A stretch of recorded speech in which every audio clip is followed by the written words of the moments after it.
All right, Shalom. For the fourth, we'll give our praise, glory, and honor to y'all. About Shem Yahushai, about Shem Harakah, Kodash, Barakathum. The honor to the apostles and the elder of the great millstone, and to all the arguments across the globe, teaching the word, truth, and sincerity. I want to say Shalom. So that now from the great millstone campus, Chicago. This lesson is a viewpoint of what American Christianity is all about, and the effects that it has on these other nations and the lands. All right, and we're going to show you that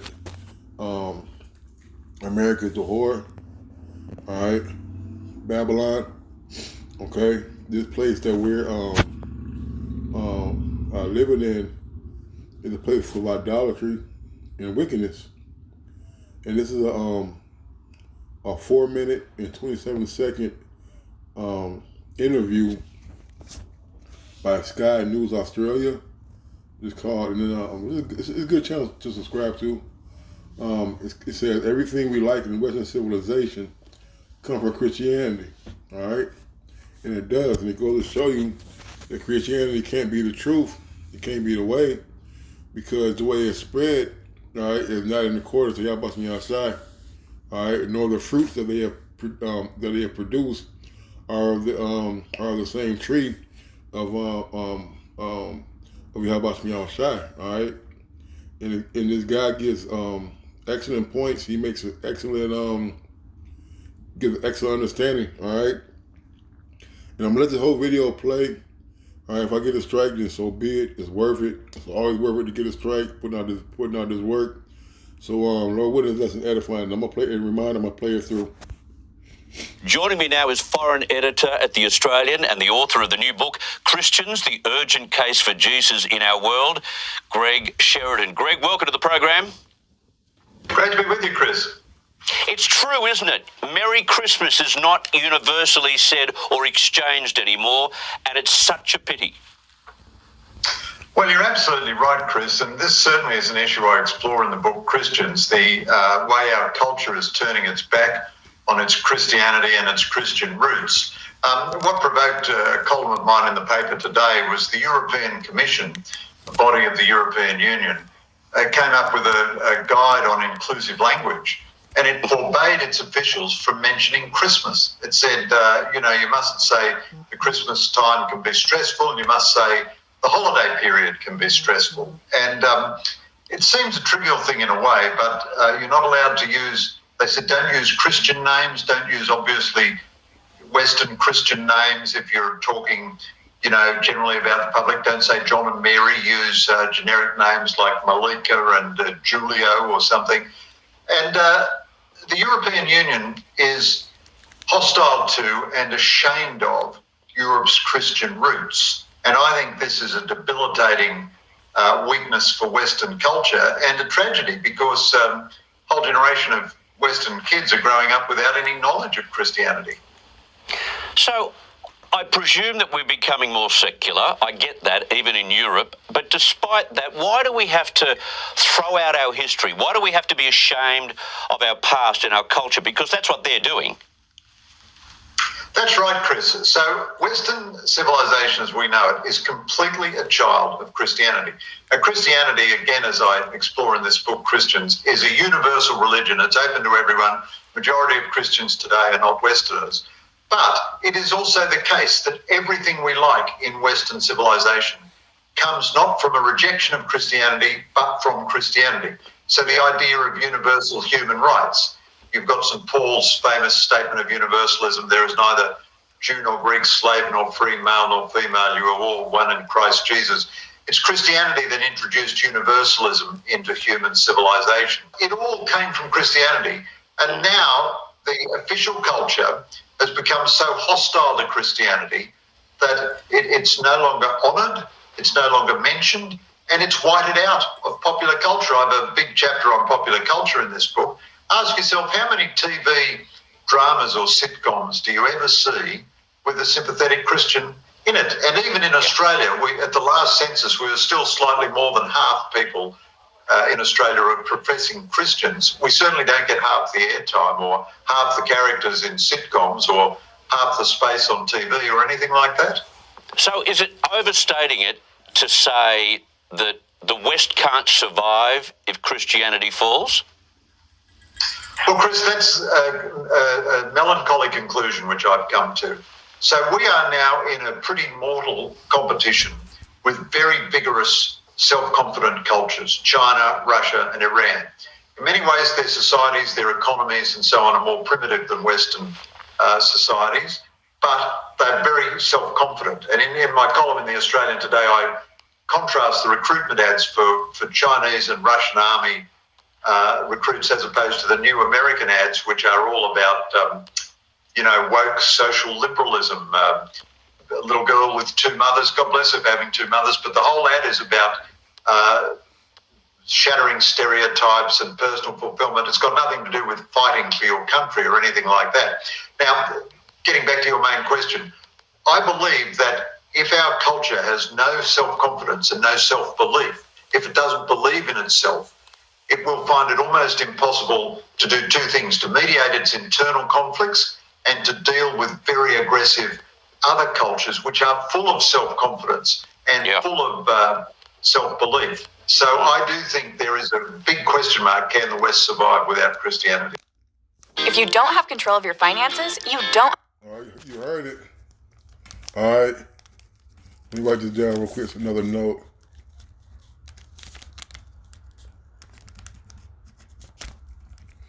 I know you heard it. This is a very, very good interview, very informative, man. And he mentioned a few things about the EU, how the EU and Europe is really ashamed of what Christianity means and what it brings. Okay, because Christianity has been forced upon the world, man. All right, and not necessarily Christianity. It's a democracy that Christianity brings. All right, democracy teaches you universalism. It teaches you wickedness, man. All right, and in the interview, he had said that the EU is hostile against its Christian roots, man. All right, they're not with what Christianity, all right, has produced, and what repercussions and what limitations and what it means to be a Christian. It's oppressive, man. You see, when you're following Western civilization and Christianity, you're following suppression and oppression, man. Because what comes with Western Christianity is idolatry. All right, it comes with no accountability. Okay, it comes with pure hatred. All right, because you got to understand the origin of Christianity. All right, Western wise, in the Western world, were was brought to you by our slave owners, man. You see, and with their spread of their so-called democracy and their new world rule, they have spread it across the nations, man. All right, and I want to get to this real quick. This is Revelations 17 and 16, because it talks about the EU and how Europe, which is EU, which is the European Union, okay, they're ashamed at their following of Christianity, man. That's why they're getting away from Christianity ideologies, man. Getting away from Mary and Joseph and those type of things around Christmas, man. All right, and he also went into detail about how Christianity, all right, has done nothing but suppress. All right, Christianity is losing its will even amongst its own people, man. Revelation 17 and 16 says, "The 10 horns which thou sawest upon the beast, these shall hate the whore, and shall make her desolate and naked, and shall eat her flesh and burn her with fire." All right. And the European Union is starting to hate this Western civilization, man. And they are hating the Western civilization, man. All right? And they're going to be shooting arrows at this place too, man. All right? This place, America, Babylon, modern day Sodom and Egypt, all right, this place is going to get decimated with missiles, man. Okay? And the European Union and those who are in league, All right, they're going to turn around and unleash their frustration upon America, man. All right, and they're hating the horror, but which is clearly evident by that video, man. All right. I'm gonna get Revelation 1 and 2. I should have started with that.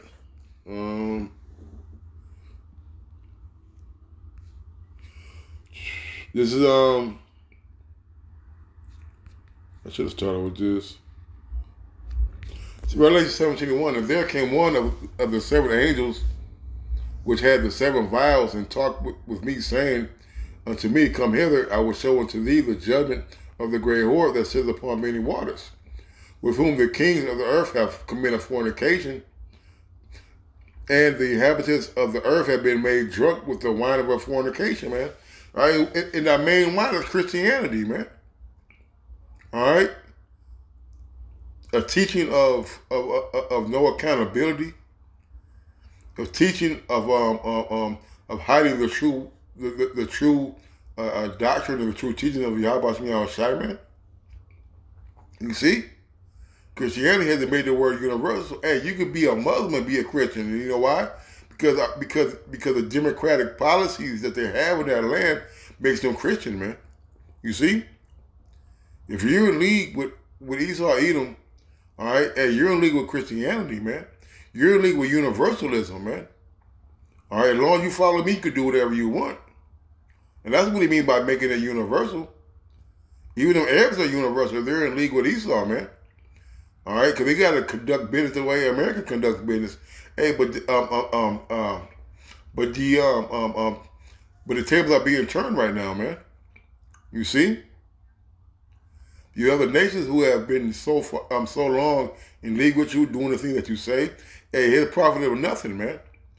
All it does was make them in subjection, make their countries oppressed. You suppress them. You see, Jeremiah. Can you see? All right, Jeremiah. Yep, this the one. Yep.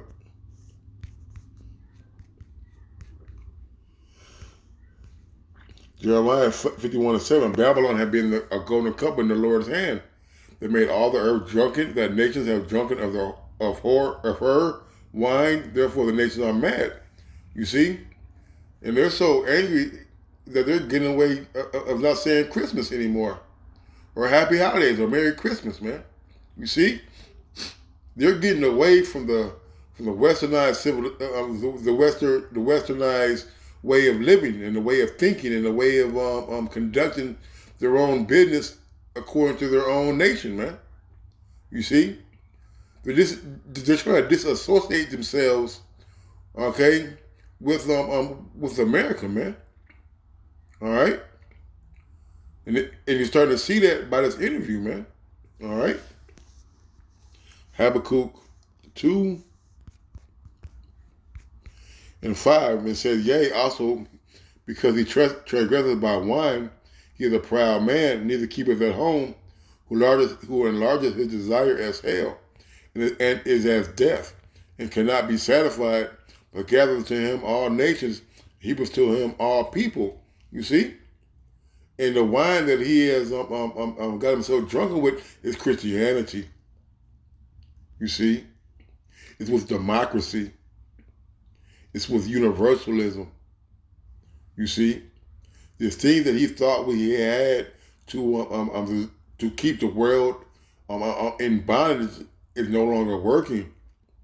His own people are turning against him, man. All right, that's why I say he needs to keep her at home, because the places where he went out abroad to go do business with or go to conquer, they had to adopt some type of democracy. Not necessarily Christianity, but democracy, you see? And it's democracy, which is causing the Middle East to be disrupted right now, man. Okay? Because America is behind that. Along with the bankers, you see? You see? But as long as you agree with his policies, then that makes you a Christian. You see? All right? No, they don't Habakkuk, because we'll get in Psalm 73. 73 and 9. It said they set their mouth against the heavens and their tongue walketh through the earth. All right.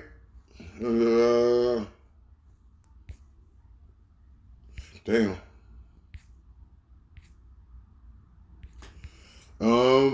Let's try to go on the Esau, right? I'm gonna start at Psalm 73 and 6. Therefore pride compasses them about as a chain, violence covers them as a garment. Their eyes stand out with fatness. They have more than their heart could wish. They are corrupt and speak wickedly concerning oppression. They speak loftily. They set their mouth against the heavens, and their tongue walketh through the earth. All right, and that's what they guys have done. All right, the reason why they are speaking out in such a tone and reaction in such in a way that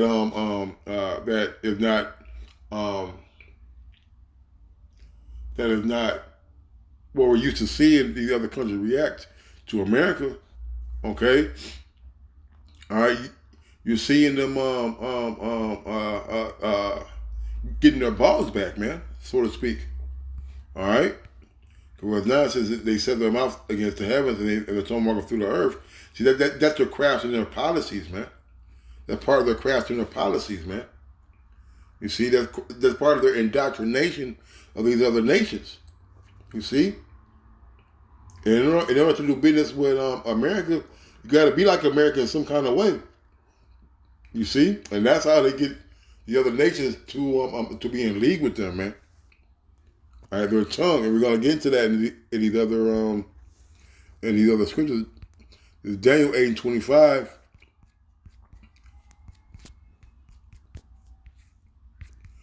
It says, and through his policy also he shall cause craft to prosper in his hand, and he shall magnify himself in his heart, and by peace he shall destroy many. He shall also stand up against the prince of princes, but he shall be broken without hand. All right, and that's talking about Esau Edom, man. All right, and it's showing you that the frustration of these other countries are fed up with him, man. They're fed up with trying to because the other nations don't celebrate Christmas like that, man. In a sense of Christianity, okay. You heard them say that, or going against the name and saying Christmas and stuff. It's because the confidence in America has failed, man. He said, woe to them who trust in Egypt. The trust of Egypt shall be their shame. All right, and that only goes for our people, but that goes for the rest of the nations too, man. You see? His craft, his witchcraft, all right, his wine, all right, is no longer prospering even amongst his own. You see? Let's get Micah 7. Micah 7:1 said, woe is me, for I am as when they have gathered the summer fruits, as the grape gleaning of the vintage, there's no cluster to eat. That's not the one I wanted. What's that? Micah, let me see. Micah 2. Yeah, I'm tripping. It's Micah 2.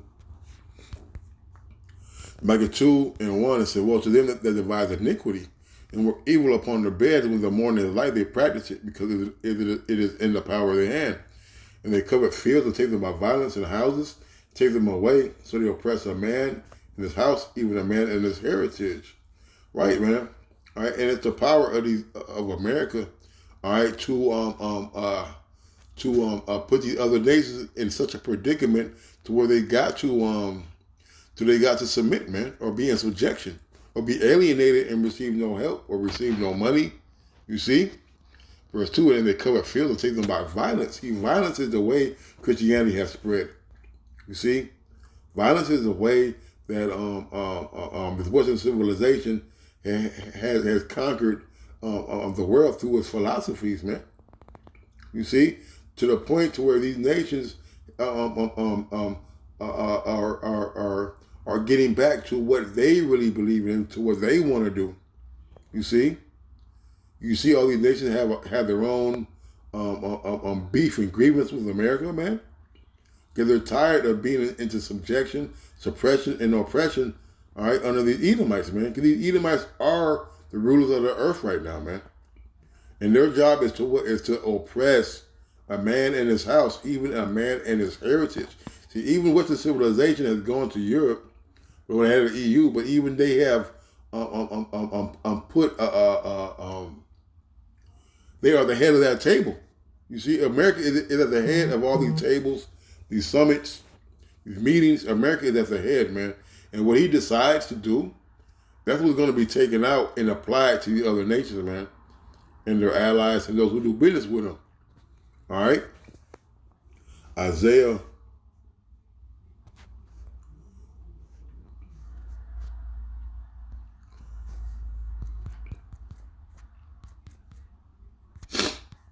57 and 20. But the wicked are like the troubled sea when it cannot rest, whose waters cast up mire and dirt. Right, man. All right. And where are they waters? It's that doctrine, man. And what does it leave behind? What does it leave behind? These confusion, these universalism, these violence, these idolatry. You see? Democracy, the demon, rule of the demon, man. Okay, democracy, crazy rule, demon, man. You see? And Esau is the ultimate demon.